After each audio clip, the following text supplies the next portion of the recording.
Modern theater began with Konstantin Stanislavski's discovery of his principles of acting that let actors produce realistic human behavior on stage consistently. That let the audience empathize with the characters, which elevated the art of theater to a new level.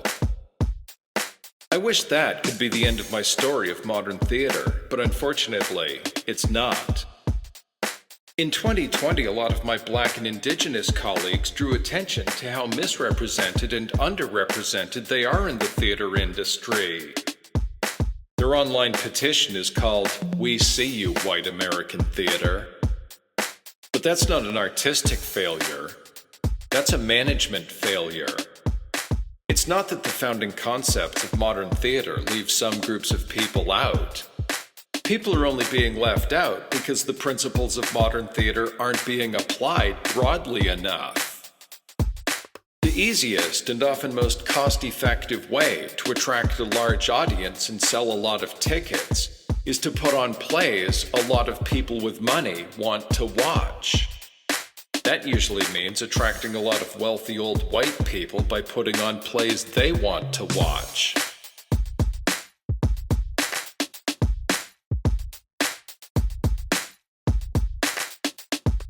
Now think about what that means for artists. If you work in theater, and theaters are operated to sell as many tickets as possible, you end up making career decisions that fit that work environment. If you're a hair and makeup artist and you know that theater managers sell tickets by putting on plays by white playwrights about white people, and that means that 95% of the actors you're going to work with are going to be white, which kinds of hair should you learn how to style?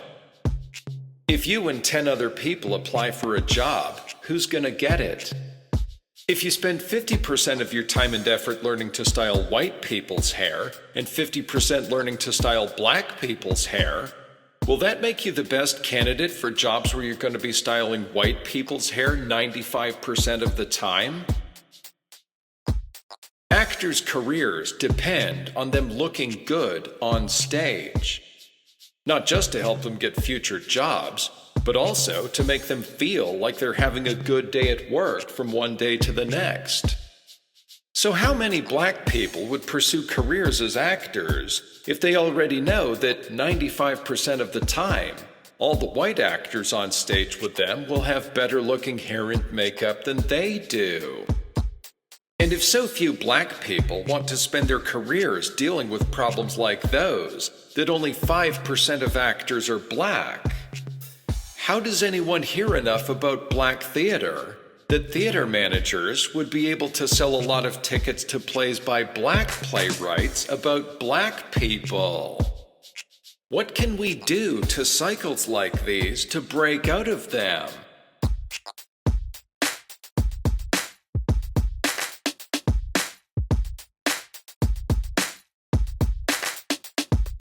We see you, white American theater. We see you, white American theater.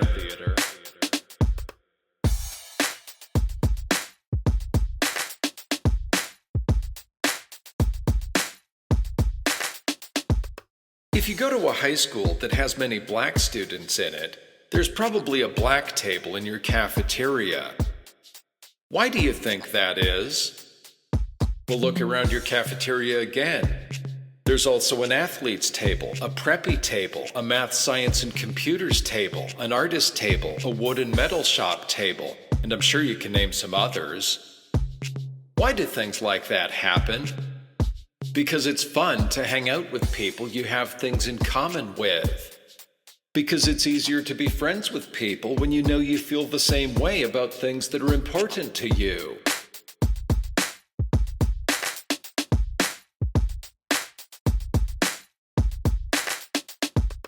Now think about our tribal origins. In a tribe of 150 people, life is pretty simple. You produce your own food, you work together for your mutual interests, and you get to know everyone your own age. Many of them are your cousins. Now here you are today, going to a high school with 500 or 1,000 other people. You don't have time to be friends with all of them. You're not even friends of friends with all of them. You don't have to hunt and gather your food every day. You can buy your food from the store or get your lunch from the cafeteria. So you have a lot more people to choose to be friends with, and your mutual interests are a lot more abstract. But you're still trying to make friends with other people based on mutual interests. And so is everyone else. You're all still looking for your tribe.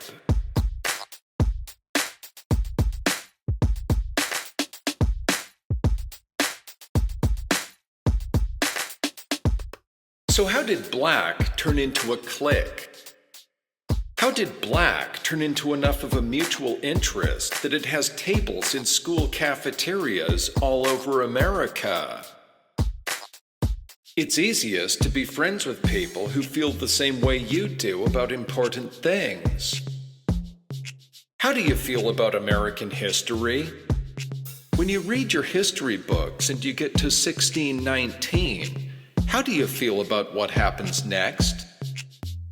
If you're black, every time you see a photo of an enslaved person in a history book, you know there's only one difference between you and that person.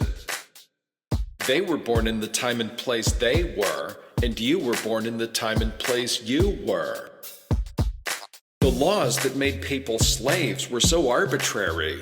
If you'd been born in a slave state in the 17th, 18th, or first two-thirds of the 19th century, they'd have applied to you too. White people don't have feelings like those, because those arbitrary laws would never have applied to us.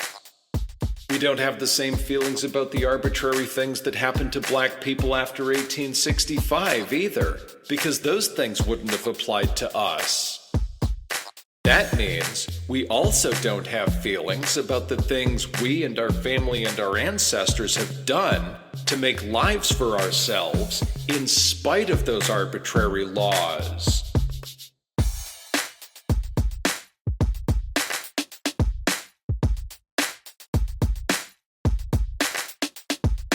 Things like this are the reason we need a story of being human on planet Earth that puts us all on the same starting point.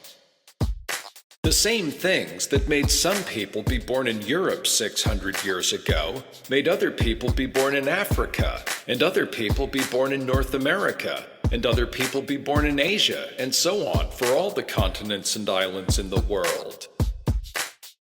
It's easiest to relate to other people on an emotional level. But when that doesn't work, we need a backup plan. And modern theater is built on that backup plan. Our emotions are essentially infinite, but our motivations are relatively few.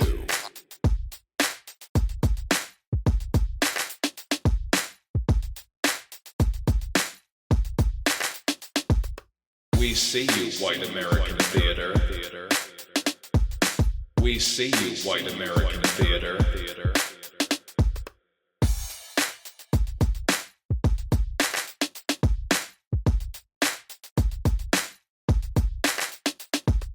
Here's an experiment you can try. Ask your school librarian why people in Nazi Germany would have felt that burning books was a good idea. A librarian can't really answer that question. Librarians don't have feelings that make them want to destroy books.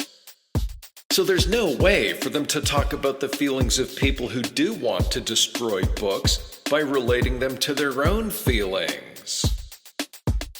There's no way for a librarian to imagine how her feelings of wanting to spend all her time at work organizing books so other people can find them and read them could lead her to wanting to destroy books so no one could read them. She might know a lot of information about people destroying books, but she obviously doesn't relate to it personally.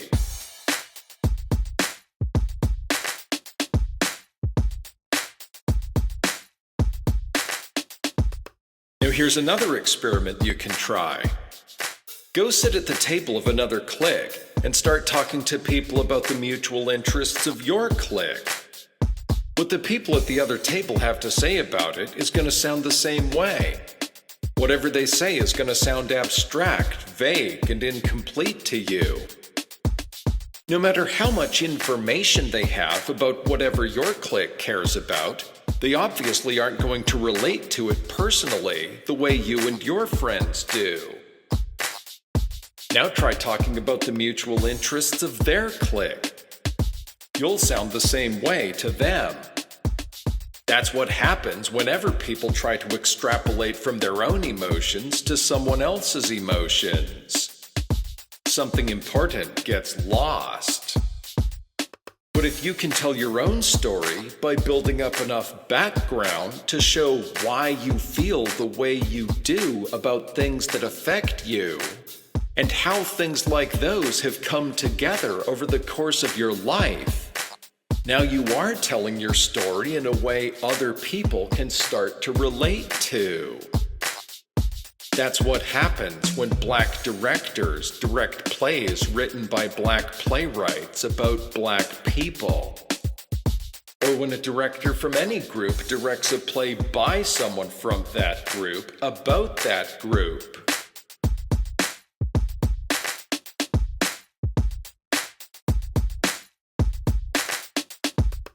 We see you, white American theater. We see you, white American theater.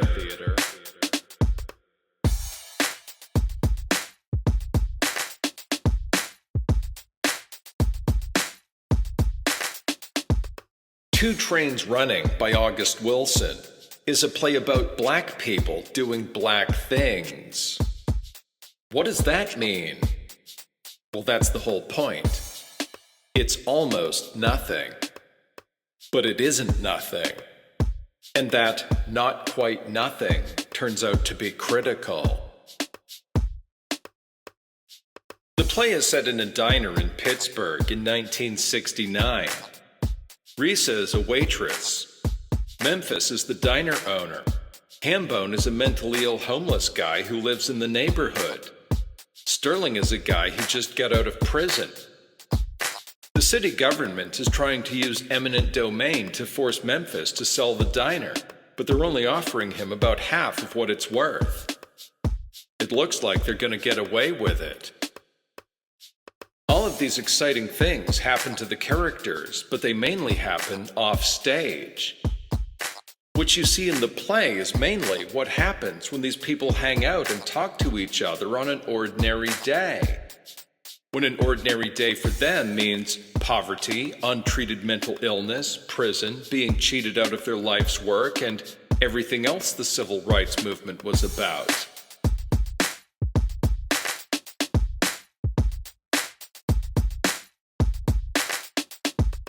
The play starts pretty simply. You see Risa, Memphis, and Wolf, one of their regular customers, on an ordinary day in the diner.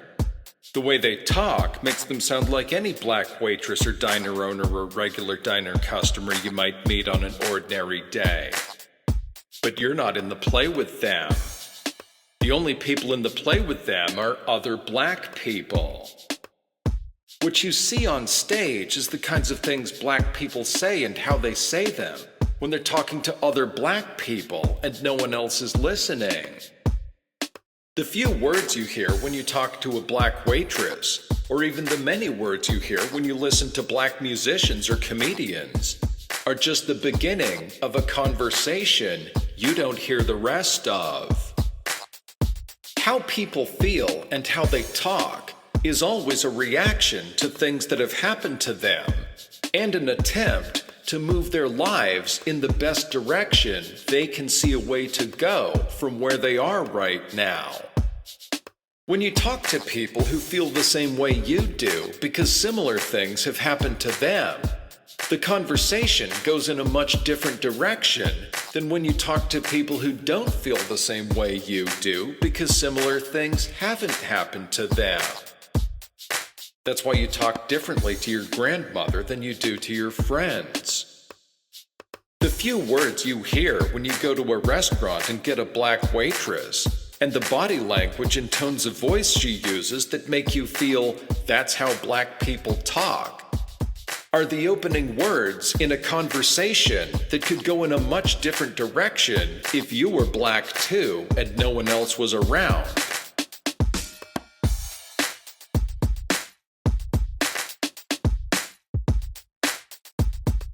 The play puts the words and the tones of voice that make people sound black when they talk into a context that makes them sound like ordinary people talking.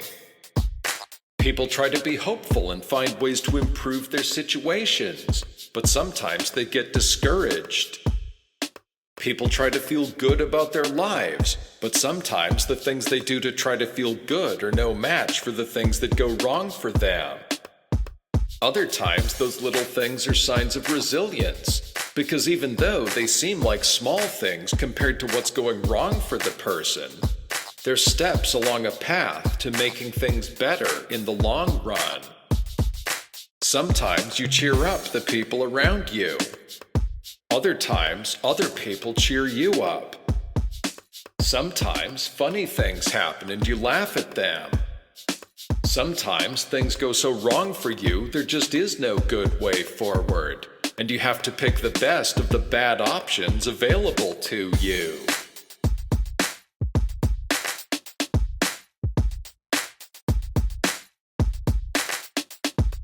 If you sit near the black table in the cafeteria and listen in, this is what you'll hear.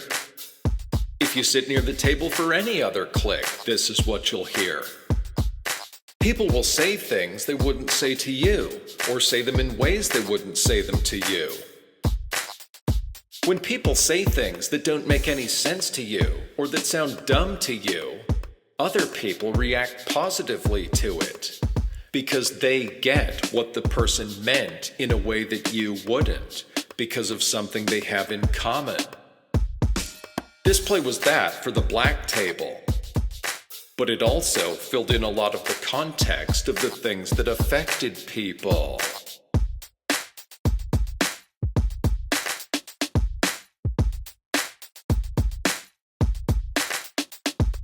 If you are black, a play about black people doing black things means it's a play that represents black people on stage realistically.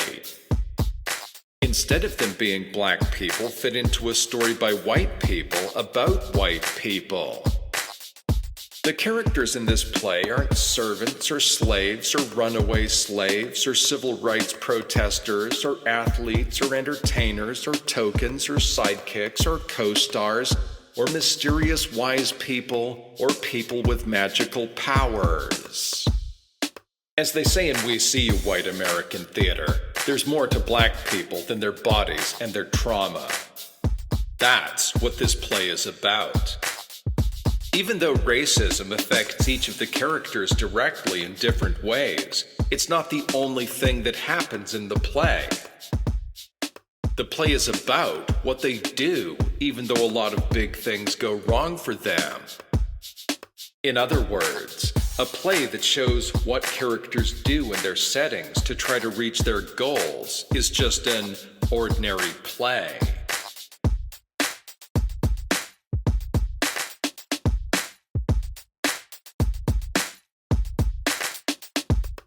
We see you, white American theater. We see you, white American theater.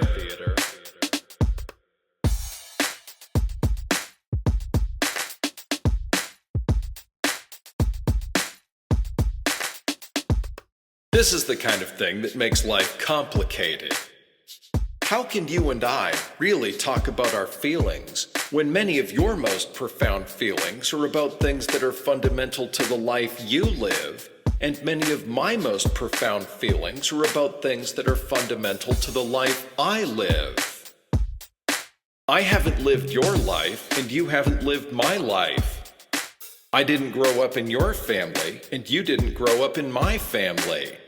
I didn't grow up in your neighborhood, and you didn't grow up in my neighborhood. My feelings about growing up in my neighborhood might be similar to your feelings about growing up in your neighborhood, but what do we do if they're not?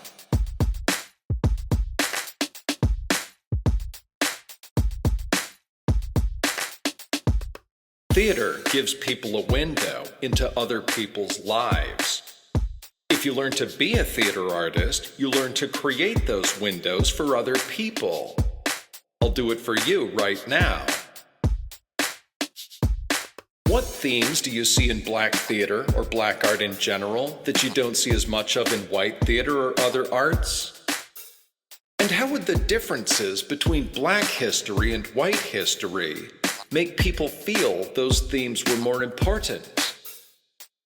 Black history is a story of various sets of living conditions that were widespread, that lasted a long time, and that never happened to white people in America.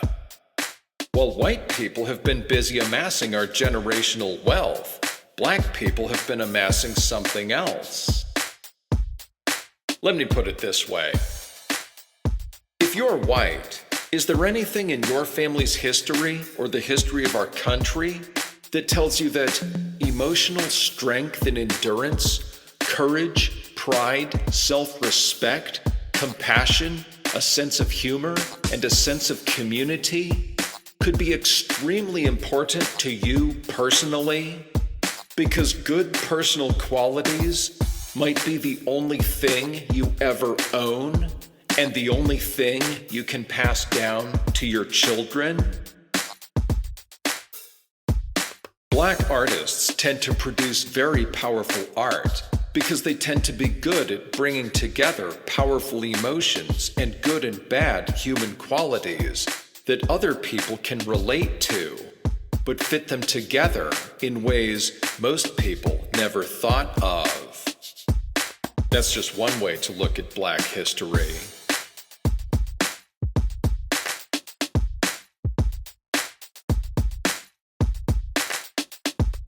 America's adventure through 530 years of racism and counting has probably given us the best experiment yet in the power of theatrical realism.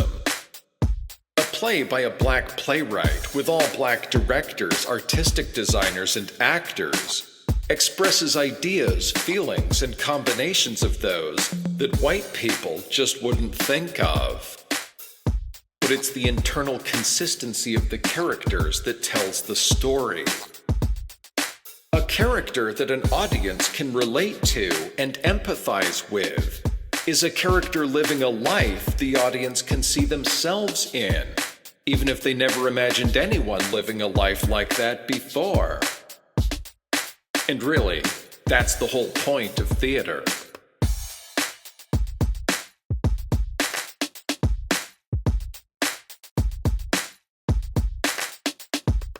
The pandemic shut the theater industry down for a year and a half. It's taking time for us to recover now. But now that we're back to theater companies planning their seasons, I really wish we could agree as an industry to make it People of Color Year, where we book as many shows as possible that are written, directed, designed, and acted by people of color. As an art, as an industry, and as a society, we wouldn't lose anything from it. We'd only gain by telling powerful stories most people have never heard before. And that would be a big step toward rewriting American history to include many of the people who have been written out of our history. The whole point of realism in modern theater is that the subconscious communication and empathy that make it possible only depend on the actors getting the audience to relate to the characters. A character you can relate to is a character you feel makes the same decisions you would in the situations they're in. It doesn't depend on anyone looking like anyone else. Empathy isn't a color.